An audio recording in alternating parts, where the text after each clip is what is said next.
Shalom Bapak Ibu, bersama kembali dengan kami dalam program 5 Menit Penuh Harapan, Damai Sejahtera buat kita semua. Kita masih terus akan melanjutkan pembelajaran kita ayat selanjutnya dari Mazmur pasal 23 Bapak Ibu, ayat 3b dan ayat yang keempat. Kita akan melihat bagian ini bersama-sama. Firman Allah berkata, Ia menuntun aku di jalan yang benar oleh karena namanya. Ayat yang keempat, sekalipun aku berjalan dalam lembah kekelaman, aku tidak takut bahaya, sebab engkau besertaku, gadamu dan tongkatmu, itulah yang menghibur aku. Bapak Ibu, di bagian ini, kembali sang pemazmur masih menggunakan metafora Kristus atau Tuhan sebagai gembala, dan kita adalah dombanya. Dan ayat 3b bersama dengan ayat 4 memberitahu kita sebagai gembala, dia adalah pemimpin. Dia berjalan di depan. Dia membawa gada dan tongkatnya. Bapak Ibu tahu bersama-sama gambaran ini Bapak Ibu. Tongkatnya selalu panjang dan melengkung di ujungnya Bapak Ibu. Tempat dipegang oleh sang gembala.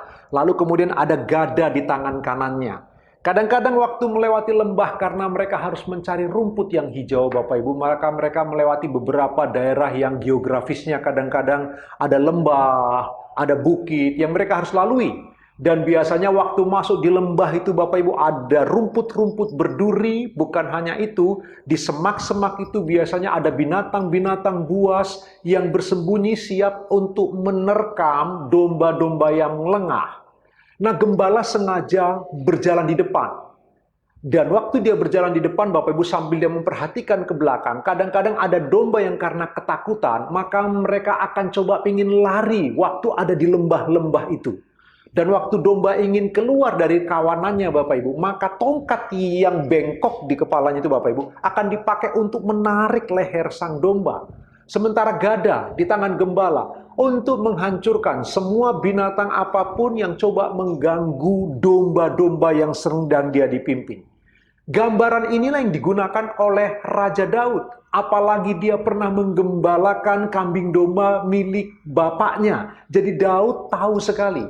Gambaran ini yang dia gunakan untuk memberitahu, jika kita jadikan Allah sebagai gembala dan kita dombanya, kita pasti akan dipimpin olehnya. Nah, kadang-kadang cara Tuhan memimpin, dia pimpin kita ke padang rumput yang hijau. Betapa indahnya hidup ini. Kadang-kadang dia pimpin kita ke air yang tenang. Betapa bersukacitanya kita ada di sana. Tapi kadang-kadang Tuhan Sang Gembala itu memimpin kita di lembah-lembah kekelaman, di mana bayang-bayang maut begitu dekat dengan kita. Hari ini kita sedang melihat hal itu Bapak Ibu. Dalam masa pandemi ini kita seperti sedang berjalan di lembah bayang-bayang maut. Betapa mencekam hari-hari ini Bapak Ibu. Setiap hari saya dapat kabar orang-orang yang terdekat, sahabat-sahabat kami, kemudian meninggal dunia oleh karena COVID. Orang-orang yang terus kehilangan orang-orang yang mereka cintai. Kita seperti sedang berjalan di lembah-lembah yang kelam, Bapak Ibu yang dikasihi Tuhan. Tetapi perhatikanlah janji firman Allah. Memang Tuhan tidak selalu membawa kita ke padang rumput yang hijau. Dia juga tidak selalu membawa kita ke air yang tenang. Kadang-kadang dia mengizinkan kita membawa ke lembah-lembah yang menakutkan. Tempat-tempat yang belum pernah kita lewati. Tempat-tempat yang belum pernah kita rasakan. Tapi ada satu janji yang luar biasa. Jika dia kita jadikan gembala, dia akan memimpin kita di barisan yang paling depan. Hari ini Bapak Ibu, berapa banyak pun kehilangan kita, dia tetap memimpin hidupmu. Berapa banyak kesusahan yang sedang kita lihat di dalam anak-anak Tuhan, para hamba-hamba Tuhan yang dipanggil oleh Tuhan. Mereka keluarganya barangkali mengalami rasa sedih yang luar biasa. Seperti apapun bayang maut sedang melanda negeri ini Bapak Ibu. Tapi Tuhan tetap masih memimpin anak-anaknya, domba-dombanya, umat pilihannya. Karena itu Bapak Ibu dikasihi Tuhan, pesannya jelas buat kita semua. Jadikan dia gembala. Pastikan dia memimpin hidup kita.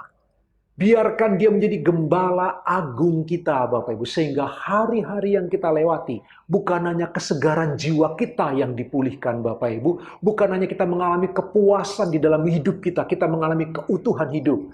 Tapi juga kita mengalami pimpinannya setiap hari.